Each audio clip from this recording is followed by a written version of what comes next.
அவ்வளவு பெரிய சுனாமி அடிச்ச அப்புறம் கடல் நடுவுல இருக்கிற இந்த ஸ்டாச்சு ஆஃப் விஸ்டம் அழைக்கப்படுற திருவள்ளுவர் ஸ்டாச்சு சும்மா அசராம நின்னுச்சு.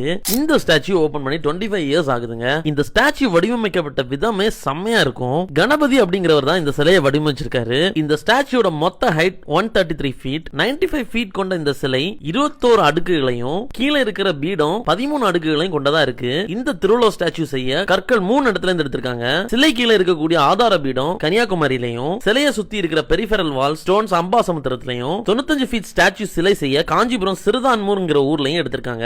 ஒவ்வொரு ஸ்டோனும் 5 ஃபீட் டாலும் 3ல இருந்து 8 டன் கொண்டதா இருந்துச்சு. போட்ல இங்க இருந்து கொண்டு போய் கிரேன்ல இறக்கி பவர் செயின் புலி வழியா மேல எடுத்திருக்காங்க. இந்த சிலை வைக்க சாரம் கூட சவுக்கன் பனைமரத்துல தான் பண்ணிருக்காங்க. எந்த மெஷின்ஸும் யூஸ் பண்ணாம முழுக்க முழுக்க கையாலே செஞ்சிருக்காங்க.